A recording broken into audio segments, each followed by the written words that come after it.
This week's webinar is about the Building Local Prosperity Program. I'm sure many of you have at least heard of this program. You maybe heard Sharon present about it in October at Summit. So this webinar, rather than being kind of broadly focused on the program, is narrowly and specifically focused on the role for CED CES in building local prosperity. So Sharon's going to provide an overview of the program, and then she's going to talk about reporting, how you get credit for doing BLP in your community. Steve Jeanetta is also, he's the ED for a lot of you, so he's going to provide some input too on reporting and making sure that you get this sort of thing. And Sharon's going to talk about how you can be involved in bringing BLP to your community also. So I think it'll be a good meeting. And are there any other questions? If not, I will turn it over to Sharon and let her get started. Steve, you want to, I think we decided you'd lead off. So you want to take the first shot here? Sure. Morning, everybody. So I was charged with talking a little bit about, so what does it mean for you in terms of program development, in terms of your growth strategies and those kinds of things? Where does a program like BLP fit? And so I think one of the things I think is powerful about BLP, as well as the other programs we're piloting right now, like Missouri Eats, which is our food systems program, and Passport to the Arts, which is our community arts program, is they're really engagement programs. They're designed to for you to go out, do some assessment with your community around, in this case, economic development, connect to the people that are doing work in that area, organize, and then really begin to do some planning. And the planning then leads to other kinds of programming that we can do. And when we're thinking through things like grow, we're supposed to be thinking a little bit about what are our inputs, what are the outputs of our work, outcomes, and impacts. Then a program like BLP is great because it provides a framework for looking at that. The assessment tools give you some baseline in terms of where your community is. Your evaluation tools will give you some sense of what's happening as a result of the work that you're doing, and then the impacts can flow from that. And so part of what we're thinking about when we're doing these programs is, when we have a decent plan like that, coming out of BLP, your community will know other kinds of projects it may want to do as it relates to their economic development, because it provides a framework for that plan. And so the other programming that you do, if they decide they want to do some work around entrepreneurship, and you can connect additional extension programming to that, or they want to do something around business retention and expansion. Those kinds of programs all feed into your BLP program and help you really kind of get a better sense of what the broader impacts are of your extension program. And I think that's one of our goals, is to really be able to take a look at, how do our efforts connect to each other and really build on what we're trying to do in these communities. I think the other piece of it is this should also build off of your Connect strategy. If you're coming out of your Connect strategy and your community is looking and economic development is a high priority, and it's likely to be in quite a few of these communities you're working in, if they don't have a good plan, if people aren't connected, if people aren't well organized, it's going to be tough to be very effective in that area. And so BLP is a way to really begin to help communities understand where they are, organize, get a sense of what they want to do, and develop some plans around that. And then any of the programming that we do that feeds into that really contributes to that overall economic development goal the community has.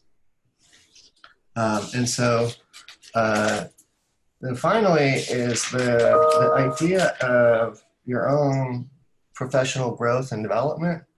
If you want if you're thinking in terms of how you're being evaluated, if you're thinking in terms of promotion possibilities and those kinds of stuff,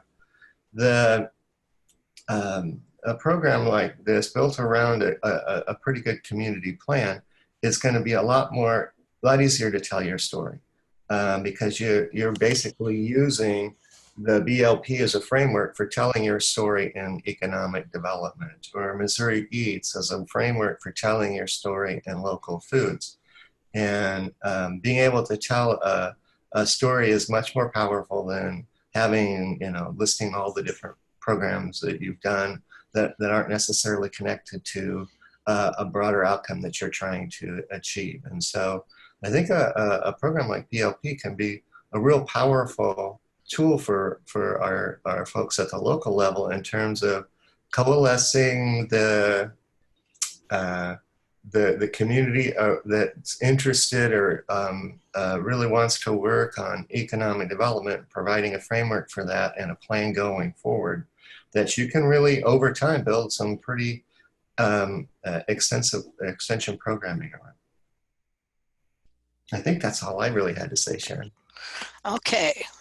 So kind of what Sarah said, what we're going to do today is we're going to take kind of a quick little overview of BLP, and then we're going to get into how you all participate, what your roles are in building local prosperity. If you have questions, just jot them in chat, and Hannah will interrupt me to answer them. And then we get to the end. We've booked some time at the end for questions, so hopefully we can have some good conversation at the end.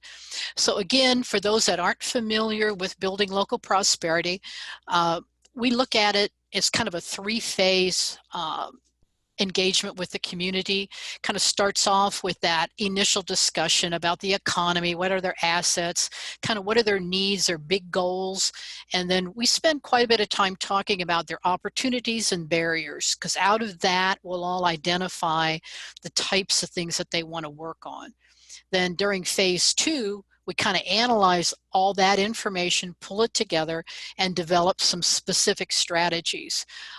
We'll get into it a little bit on what that looks like, but it's a really specific activity that we go through on writing goals, and that forces them to really think through where they want to go with this, because it includes expectations for responsibility. There has to be individuals from within the community to take responsibility for each of the goals. We put metrics with them. This is one of the things that we have found in a lot of communities, is that they have plans. I know Dean and I have worked on a project where the community paid six figures for a plan that had no action items in it and no metrics in it. So BLP spends a lot of time working with the communities to understand why you need to do that, how to formulate them, and then how to track them. And then phase three is implementation, and this is the part that is really dependent on you, and we'll talk about that. So what are some of the goals of BLP? It's basically, we want to try and help people understand the places that they live, explore the relationships between the various conditions and trends in the community, to understand from a fact-based perspective what's going on in the community. We spend some time in the early session looking at data, demographic, social, economic, about that community. And again, in this case, community could be a town, could be a county, could be a school district, it could be a multi-county. It's whatever geography that local group has identified.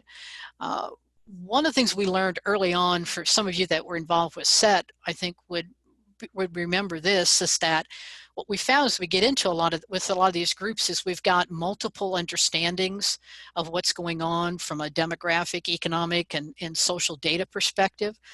So we spend some time making sure everybody's on the same place with understanding those measures, as well as understanding how to interpret data. So we kind of use this as a two-prong learning opportunity. Then again, obviously they identify opportunities and they understand how to use data in their planning. BLP is a fee-based engagement. The base fee is $7,500. However, if that cost is a roadblock to engagement, we encourage you to still send the application forward, and we'll talk with the community and explore some ways to maybe overcome that. So again, don't let the price be the thing that a community says, well, we can't afford that, so we're not going to do it. If they really want to do it, we'll work with them and try and figure out a way to help cover the cost. So roles and responsibilities. There's two ways to look at this. We've got the MU Extension team, and then we have the community. So within the MU Extension, it's the CESs, the CEDs are really critical in this. So you guys are a critical component of this. And then the state team, which is basically the CED staff with about 3 or 4 other CEDs from across the state, and I'll introduce them a little bit later. The community has two teams. They have what we call a local leadership team that's comprised of 4 to 8 people, depends on if it's a small town, probably 3 to 4 people. If it's a multi-county group, it could be as high as 8 or 10 people. But these are the individuals that our initial contact is with. These are the ones that we design the project with. They're the ones that will take the responsibility for the coordination, communication, all the local logistics. This is, again, another slightly different twist on the way we work with community. The invitations, the scheduling of the location, any meals, breaks, any of that's their responsibility. We don't do any of that. That's part of the local leadership team's responsibility. They're also responsible to develop the community team, which is the broader group that's going to participate in the planning activity. This group is much larger. Again, depending on the location, could be 20 to 50 people. Typical groups that we see range in the 25 to 35 member. So one of the first tests that we have for that local leadership team is their ability to pull together that community team, that it's a diverse team, that it represents all the sectors of the community that we're working with. We work with them to kind of better understand who and what we want to see on that planning team, and then what the expectations are of that community team as well. So the CEDs, you guys are the advocate with the community around economic development. I think that most of you recognize that already, that in your role in the community working with economic development, this is one opportunity that you could present to the communities. We're asking that you promote building local prosperity and that you seek applications. When you get applications, we want you to review those and then forward them on. At this point, send them to me with your comments, recommendations, and any background information. You'll also participate with the state team as we review the application. So again, as Sarah and Steve had mentioned earlier, the Connect strategy that you're working on, that assessment that you're doing will help inform your review of this application. And we'll talk about that just a little bit here in another couple slides, what that actually looks like. But again, you're going to know what's going on in the community. You'll have that information about the community. And so your observations, your understanding the community that's applying to BLP is a really valuable piece of information that we need. So one of your specific responsibilities would be once the application is accepted, you would set up that initial meeting with the local leadership team. And then during this meeting, this is where we're going to talk with them about their specific roles and responsibilities. We'll set up all the meeting dates. We like to, when we move into this, we set all meeting dates so that there's no question when they are, and we don't have to spend time at every session. So, okay, when are we going to meet and get the calendars out now? We set the dates, time, locations at the very beginning. You're going to participate in the process, and you're going to hopefully be able to provide some specific content. There's a variety of pieces within the BLP engagement model that the local CEDs are asked to present if they can. We want you also to be kind of continuously scanning the conversations for linkages to existing extension programs. So kind of what Steve had mentioned earlier, it's quite conceivable within a BLP plan that there might be conversations around wanting to do something around community arts or tourism, or they might want to be doing something around local foods. Well, we want you to be able to make that connection back then to that other program. There might be other existing programs that you could present, or you have a colleague that can present. We want you to be the advocate for that. You're also asked to provide that ongoing support to the community as they implement their strategy.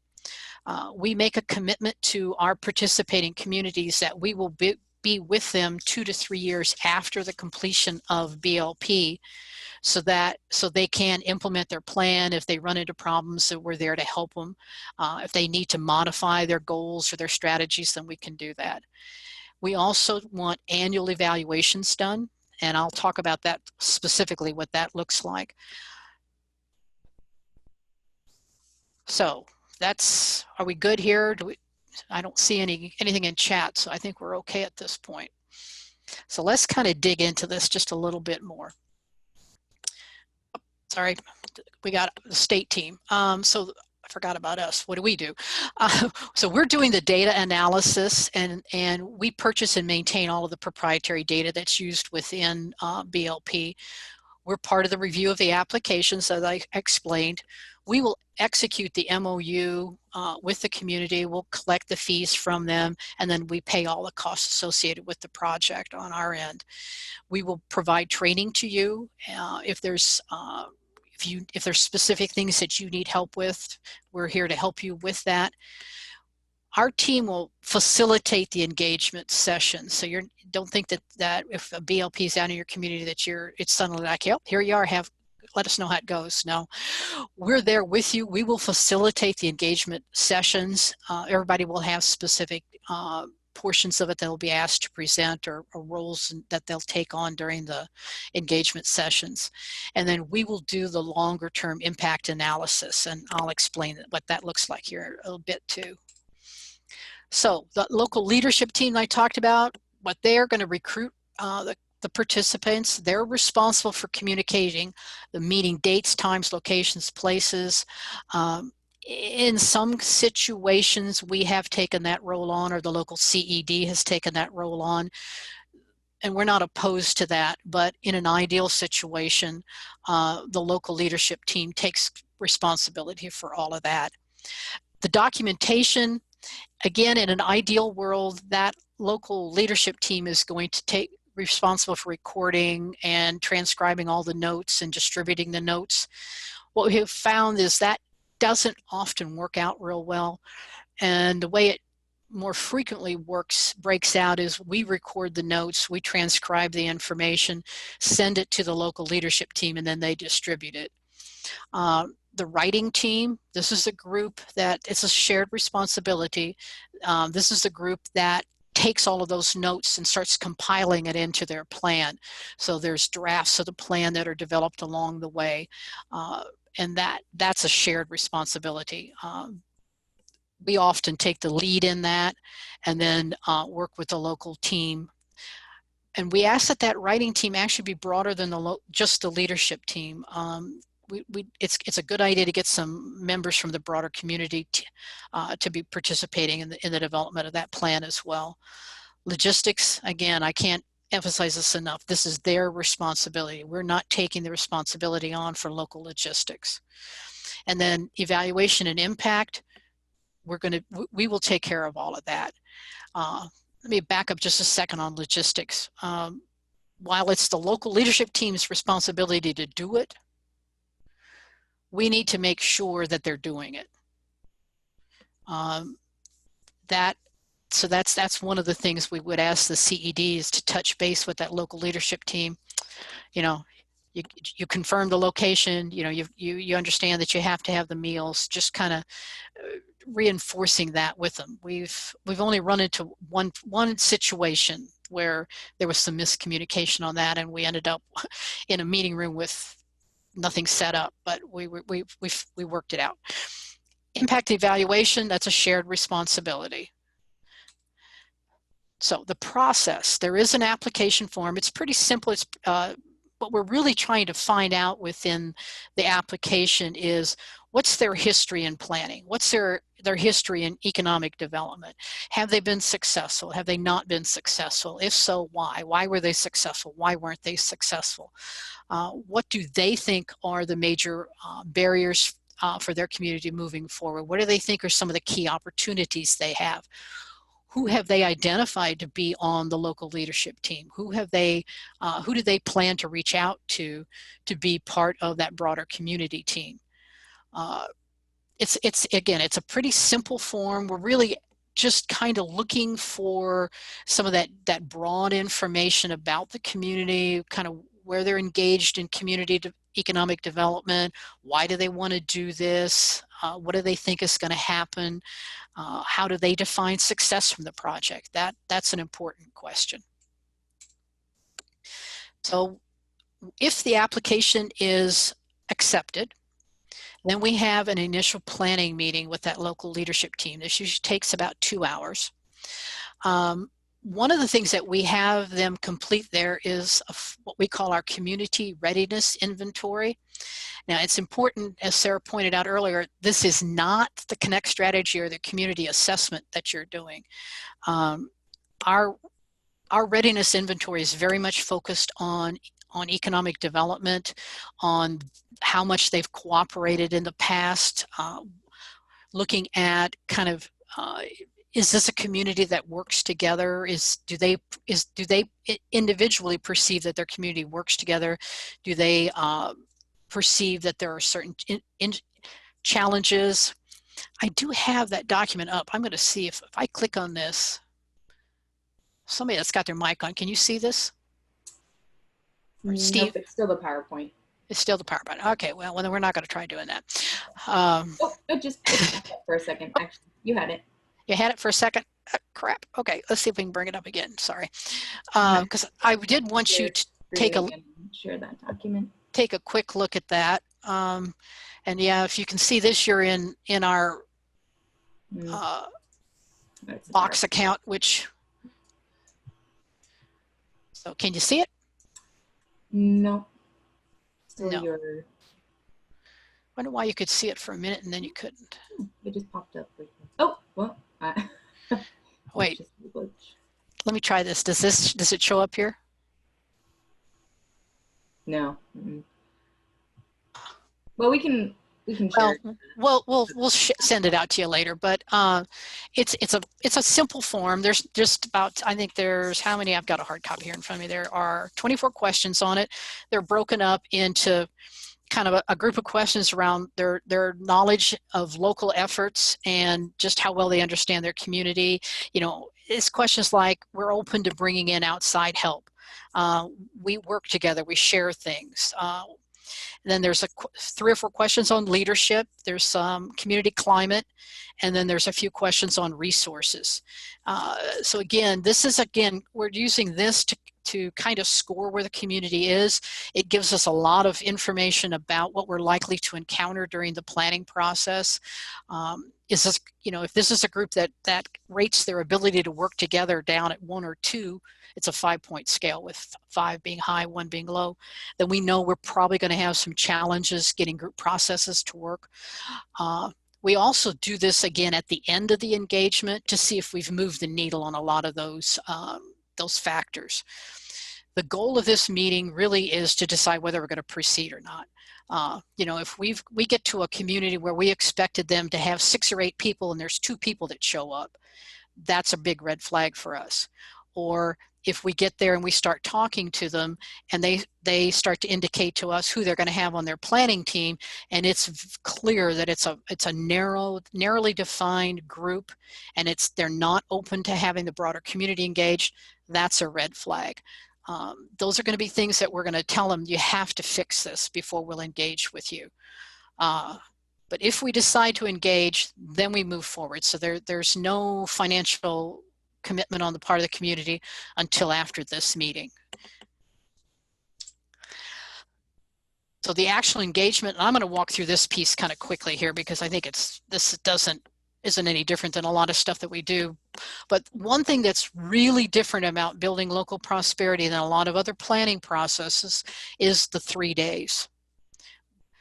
We took on a challenge. I know some of you probably remember this, the Stronger Economies Together, the CET initiative that we did for a number of years with USDA.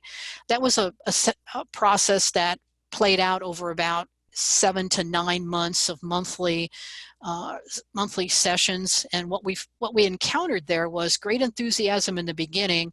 Then by about the middle, we started to see drop off. And by the time we actually got to the point of setting up the goals and writing the plan, we had lost 50% of the participants because they just got tired of coming to monthly meetings. So some of our stakeholders and funders said, you know, we're encountering the same thing. Communities aren't interested in this monthly, unending meetings that just go on forever. Can you tighten this up? And we did. So the actual planning engagement is 3 sessions. They're roughly full days, a full day being about 9:30 to about 3:30 in the afternoon. The second session isn't quite as long, but we just tell everybody they're full days. During this, they're going to develop strategies, they're going to do their actions, they're going to figure out who's accountable, they do timelines, they do the metrics, and then at the end of every session, we talk, what are the next steps? These are intensive. People seem to like the shorter time commitment. We kind of wondered how well people would accept a day-long initiative, but we really haven't seen much pushback on it. We do tell the communities, and this is something you have to decide yourself. So if you're not willing to do this, then we're not going to tell them that we're willing to do it. But we have, in some situations, I know we have one project right now that's meeting on a Saturday because that was the day that worked best for that community. That's not real common. That's the only one we've had that made that kind of a request. So if you've got, and there's lots of reasons why people can't give up weekends, but if that's not going to work for you, then we're not even going to bring that up as an option to the community. But the state team is willing to do a Saturday, just so you know. So once the plan is done and we've gone through the engagement, and we've got our action steps, and we've got people assigned to do things, and we've got our metrics in place, we move into implementation. And this is where you guys really step up. And this is where you're the linchpin here. This isn't going to work if we don't have the CEDs engaged, is to provide that ongoing support. So a lot of people say, well, what does that mean? Well, that can mean a lot of things. Hopefully these teams are meeting. That could mean that you're with them at those meetings. It could also mean that you simply tell them, I am here if you need me to be here, but I'm not necessarily going to be at every one of your meetings. You might want to set up quarterly meetings with them. These can be short, just like a 1 hour, how's things going, where are things at? I know Richard Proffer is doing that with a couple of our projects down in Southeast, and it's working out really well for them. It's keeping the group accountable, and they're able to identify where they run into some problems. One of the groups is run into some major problems implementing one of their goals, so they're going to redo the whole goal and kind of take a new approach at it.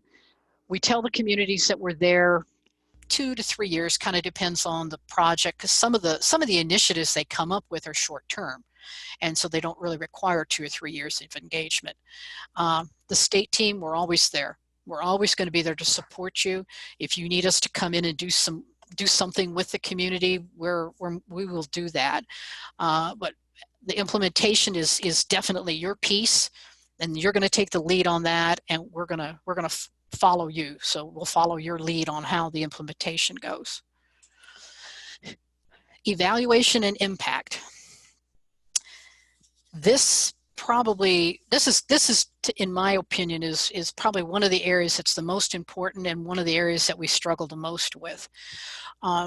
So I'm going to spend a little bit of time walking through this with you, so you kind of understand what we're trying to get out of impact and evaluation. So one of the things we do a pre and post engagement assessment. That includes some of those questions around their skills and knowledge in the area, pre and post. We also, wow, sounds like somebody fell down.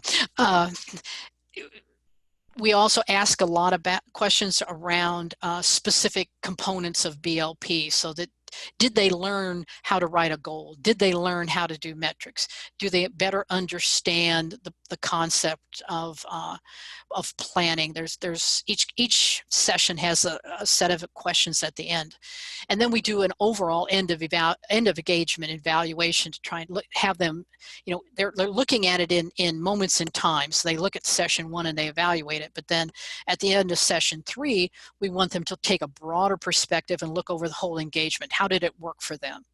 What worked, what didn't work? We picked up some valuable feedback on some of our early evaluations, and we made some changes to BLP to reflect those changes. We're also going to do annual evaluations. This says year 1 to 3. It's probably, realistically, it's more likely years 2 and 3. And these can be done in a variety of ways. They could be a paper evaluation. It could be some interviews. And then we do want to use ripple effects mapping, certainly in years 2 and 3. I'm not going to get into ripple effects mapping in this particular presentation, but this one works so well for us to get those longer visions of success, and it also helps us see how the goals are impacting other goals. So again, that's the concept behind ripple effects mapping. It's that rippling out of impact. So here's the measures we're going after. We're looking at them in a couple of ways. One of them is the effectiveness of the program. So again, this is where this comes in with their pre and post knowledge and skills. And then just in a broader sense, how many communities did we get to participate? Of those that participated, how many actually put a plan together? Of those that did plans, how many actually implemented some components of those plans? So if we're seeing a lot of communities engaged, but we're not seeing many plans developed, that we know there's a problem. If we see a lot of plans developed, but we don't see a lot of plans being implemented, then we know we've got a problem. So these are places that help us look for weaknesses in our approach that we have to address. Then the broader impact is, obviously, they had goals. Did they achieve them? We have some of these measures. Those of you that have been with CED a long time are going to recognize these are part of the annual reporting we have to do to USDA. So we're looking at, again, in the community, since it's economic development, did you have any new jobs? Were there any retained jobs? Did you get some new business? Did you do some business retention? Were you or some of the organizations or businesses in the community, as a result of the plan, able to acquire any grants, loans, or major investments? Then the collateral activities. What else went on? What other projects happened because of BLP? We'd like to get some testimonials if we could, so that's kind of where those interviews come in. We're trying to put together case studies on a lot of the projects, and testimonials is really valuable in that. And then, as I had already said, we'll do ripple effects mapping at the end of years 2 and 3 to look for those collateral impacts. I'm going to cough just a second. Sorry. In the broader context, the state team is also going to be doing some long-term evaluation of our projects, because we want to see, are we actually moving the needle in the long term? So these are some of the ones that we look at. These obviously are things that are very long term. So these are probably things we wouldn't even start looking at till the end of year 2 following the project. Positive means we want to see an increase. We want to see more people. We want to see more people in the workforce, more jobs, an increase in income. Down at the last 3, we want to see a reduction in the people in poverty. We want to see a reduction in the number of households with incomes under 25,000, and we want to see a reduction in the percent of the population that has less than a high school education. So again, these are broader measures that the state team will monitor and track over time. So again, you know, I know there's been conversation about the rural wealth creation framework and how that's going to work into a lot of our evaluation, and that's really an important component here. You know, obviously we want the jobs, we want all of that type of economic impact, but we really also want to understand in a broader perspective, what are societal indicators are being changed, and the community capitals will be part of that framework as that's rolled out. And BLP, hopefully we can, you know, BLP will inform that, and that will help us inform the impact from BLP. So as you hear more about the rural wealth creation framework, kind of keep in mind that is another way for us that we're going to be looking at the success of building local prosperity. All right, do we have any questions? Because I'm going to move into a little bit of a minutia thing here. I don't see any, so I think we're okay. So as all of us know, as an extension, we're expected to do reporting. And right now, the reporting platform of choice is My Extension. So I'm going to kind of walk you through a little bit about how that looks and how we would like you to go about doing your reporting in My Extension. We ask that the CED be the person that creates the My Extension event, that you be the leader on that. And I'll show you as we go through what that looks like. We're going to add everybody else as a team member. But when you report it, it is reported under 3.1, Community Economic Development, and then Building Local Prosperity is 3.1.1. And then I've listed the other things that you'd see under that. Data for decision makers, fundamentals, at your service, et cetera. There's the other things that are in that decision tree. But building local prosperity is 3.1.1. So what does it look like? When you go in and create your event,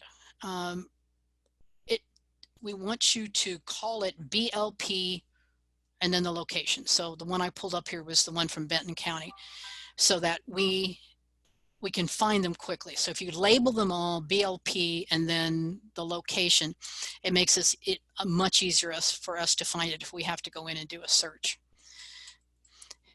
Participants do not register. This is not, these events are not the kinds of things that generally we open up on the website and John or Jane Doe off the street can just sign up to participate.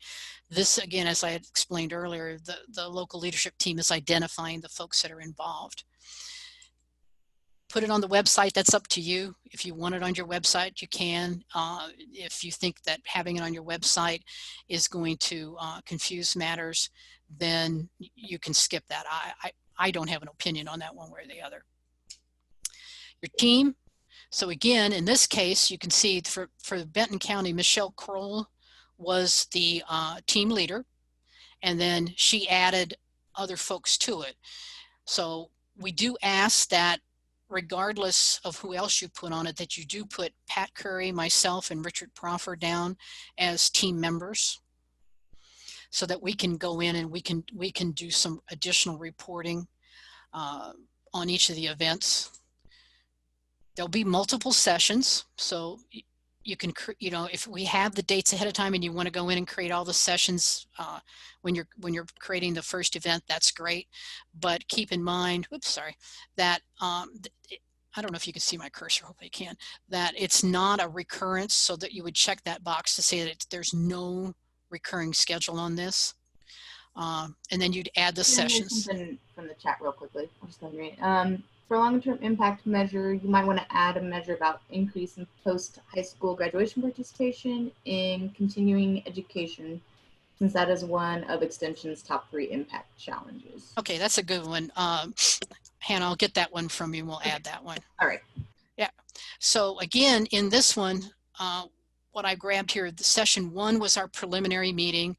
And this gets a little confusing. So session 1 is the preliminary meeting with the local leadership team. 2 is actually our formal session 1 3 is the formal session 2. I know it's confusing, but so you'd end up with probably about 5 entries in here. But again, once it's in here, it makes it easier to do the reporting, because again, you can just go in and edit whichever session you have reporting for. When you get in here, let me see if, whoops, I don't know if you can, I got a bar here at the top that's kind of hiding part of the screen. So this is telling the short term, kind of telling them what the participants learned. One thing we learned here, if you're entering stuff, go to wherever the end of it and enter your stuff. Do not erase what's there thinking that, oh, I'm in a new session. No, because it'll all be lost. Always append to what is there. So what you've got here is, you can see there was some initial text talking about the meeting, and then session 1, here's some of the evaluation information we got off of the end of session. So for session 1 on a 5-point scale, they rated it at 4.5. It met their expectations. 100% of them said that they would recommend it. And then there's further down, I just did a quick screen capture here. There's more evaluation information. The curriculum notes, just really kind of talking about what happened there. What did we cover? What did you do? What was your role there? How did you participate? Oh, any questions on that? Hannah, is there any other questions? No, none at the moment. Okay. Now, we also, in Box, and if you saw my screen flitting around a while ago, we create folders. BLP has its own folder, and then under BLP, there's a folder for each of the projects. Then in those project folders will have all the presentations, any handouts, data, anything that's done in that session. As the projects are created, then you should watch for a notification from one of the state team that you've been added to the Box account, so that that way you can access all of the information that's in it. You can add things, whatever. But we found that using Box is the easiest way to keep everybody informed of what's going on. You'll also have access to the broader Box folder. There's a folder for handouts and worksheets that you'll have access to, so that you can capture any of the handouts or worksheets that we use in building local prosperity.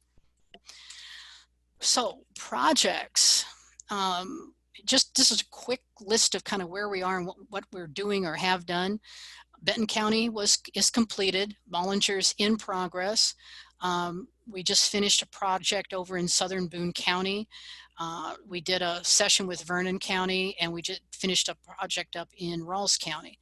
The possibles you can see are listed there.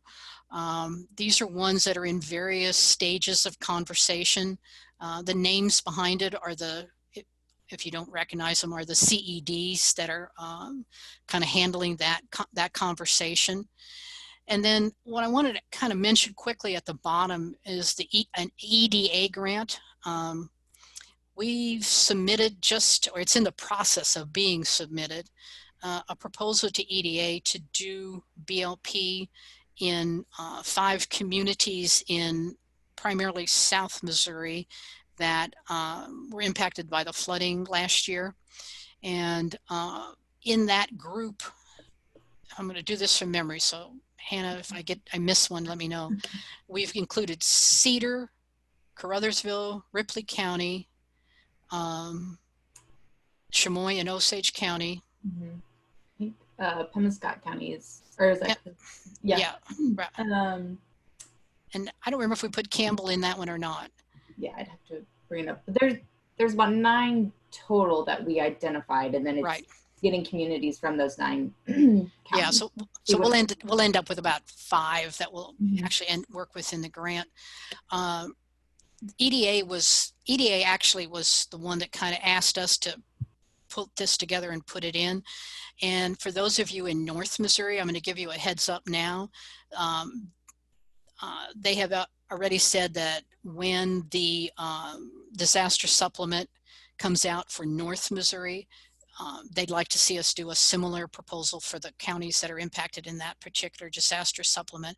And that would primarily be the communities on the east and west sides of the state that were impacted by the flooding. So we'll keep you posted on that if that comes up. But if you see your community on here, hopefully you're, again, we're working with you. I know some of these, like Spanish Lake down in St. Louis with Dwayne, some of these are long conversations. We've probably been talking with Wayne for several months, going back and forth on this, trying to see if this one's actually if we can move that one forward or not. Debbie Davis over in Clinton County, I know they're interested. But again, there's some local logistics issues that are kind of keeping that project from moving forward right now. So these are the ones that we've got on our whiteboard that we're working with now. We always get new ones. New Madrid just popped up yesterday. So about once a week, or 2 or 3 times a month, we get another community that's popping up on for this list. Here's the state team. The key contacts would be myself or Richard Proffer. The actual development team is Pat Curry, Dean Larkin, John Gulick, and then Mallory Ray is going to be joining the CED team later this summer, and Mallory will be part of our development team. Sarah obviously is the kind of the lead on the whole project. We are interested in adding some folks to the team. We'd really like to get two or three more people that would be interested in being part of this team. If you're interested, let Richard or I know, and we'd be happy to talk with you a little bit about what that means. It's the development team helps us really think through the products that we use, the approaches that we use, how we're presenting certain materials, thinking through the evaluations. Does this suggest that we need to change something in the curricula? So again, we're looking for members. If you're interested, please let me know. And questions. We've got about 10 minutes for questions.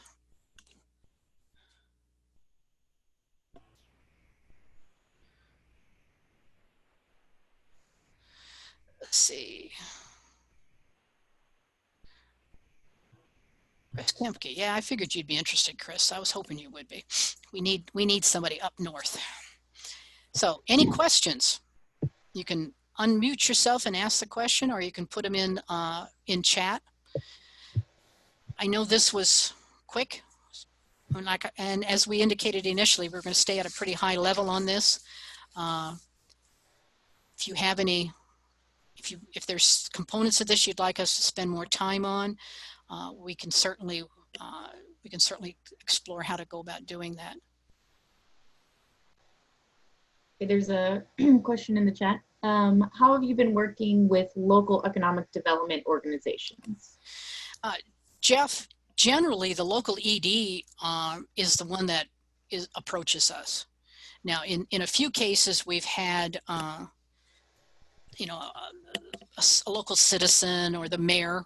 The primary contacts the way that they come in, they usually come through the mayor, a member of the city council, a county commissioner, the local ED, the chamber. Those are generally the places that these projects come to us. I will say that we do have, obviously we've got extension folks that are bringing projects to us on a regular basis. We've also had a few situations where one of our other stakeholders, like Kansas City Power and Light or the electric co-ops, have brought a project to us.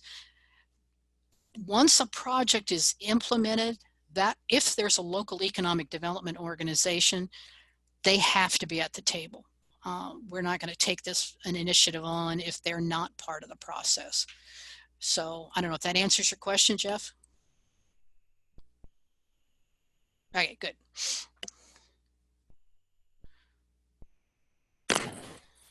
Sharon, this is John Gulick. I was going to just mention the example with Chamois where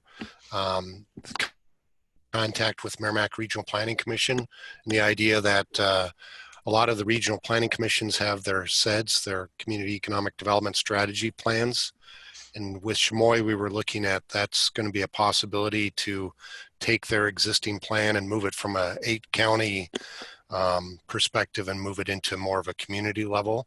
So again, that's something that, again, with the regional planning commissions across the state, that's another partner that I think would be very fruitful for this process. You know, and I think that's a good point, because again, what we did with some of the prior projects, we actually worked with the Regional Planning Commission itself was the lead on the project. So Casinger Basin, for example, we went through the process with them, and they built their CEDs out of the data that was developed there. Then from that, we got the project in Benton County, because Benton County, the folks there had participated in the regional activity, and then they wanted to bring it down to the county level. Cedar County is another one that participated in the larger project and now wants to do something just more specific within their county. The EDA grant, what's happening there is they're asking us to work with the local regional planning commission and to look at the CEDs and to see how can we take components of the CEDs and develop a plan at the local level. And that's a lot of the regional planning commissions, particularly the ones in outstate Missouri, are very interested in this because, and it's most of you that work with them know, they're small, they have very limited staff.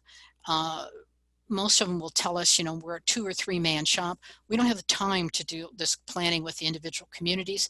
If you can do that, then we welcome that partnership, because Extension is not going to go out and write grants to try and secure state or federal funding to implement the plan, but the RPCs do. And that's where we're seeing a really good relationship with a lot of these regional planning commissions. You know, so right now we're working with Casinger, Green Hills, Mark Twain, the Boot Heel.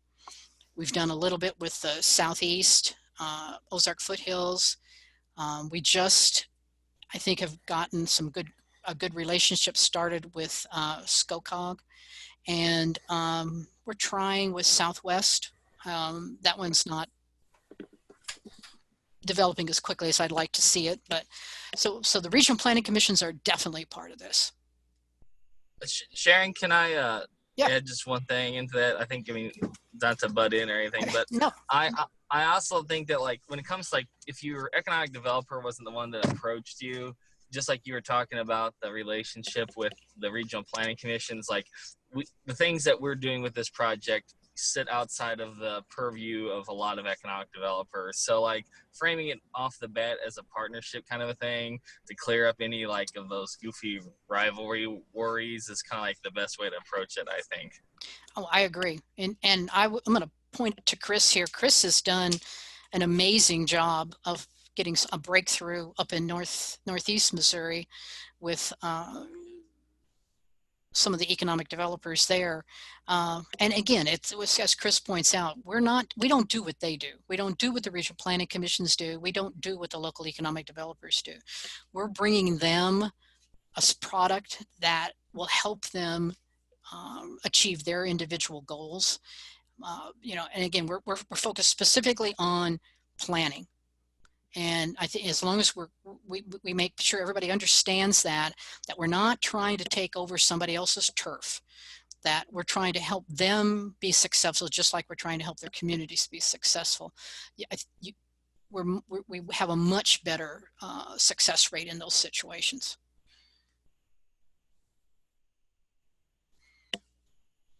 We got just about 2 minutes left. Yeah, oh, wait, here's some from Misty. Can you revisit the general differences in a town's activity to write a master plan versus, oh, okay.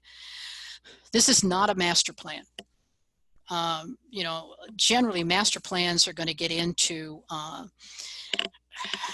civic infrastructure. You know, you need to have engineers involved. BLP tends to be much more focused on identifying a community's overall strengths and opportunities in economic development. And then out of that, the way the process works is we get to the point where we identify, depending on the group, it could be 10, it could be 25 opportunities. that projects that they think they could undertake that would benefit the community. We go through a very deliberative process to prioritize those. No opportunity is ever tossed out, they're just prioritized. Because we don't generally like the communities to do more than 2, maybe 3 projects at any given time. And these tend to be pretty specific projects. So for example, in Benton County, that's because that one's on my mind right now. They are doing an existing business survey to identify specific issues that employers have in the workforce that they could work with some of their partners to identify. They are working with the Regional Planning Commission to put in a grant proposal to hire a county economic developer. And interestingly, out of it, one of the individuals that came to the planning event was the U.S. Army Corps of Engineers representative. And he presented them with an opportunity to put in a proposal to get a 25-year lease on land in a specific part of the lake near Warsaw that they could do some development on. And my understanding is that's moving forward, but all of those projects are moving forward, but that's going to open up a unique opportunity for them because, again, it's a core lake, and those of you that are familiar with the limitations on a core lake, the ability to have access to some land right on the lake that you can do some development on is a pretty big deal.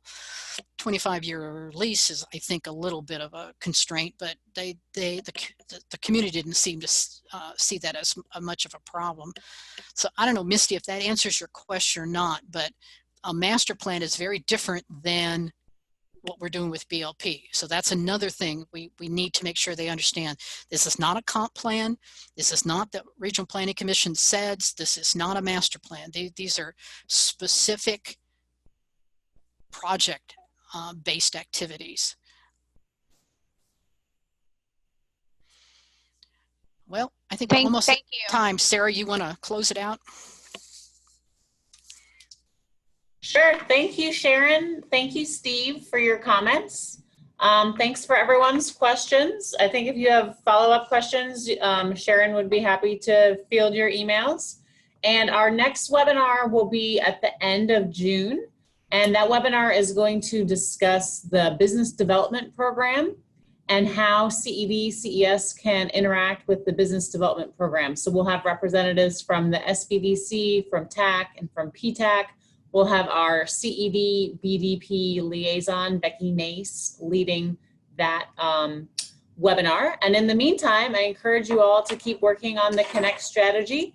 Jennifer Presbury is going to be getting back to everyone with responses to their data profiles. So if you haven't sent Jen your data profile, go ahead and do that as soon as you can so she can give you feedback before the July meeting.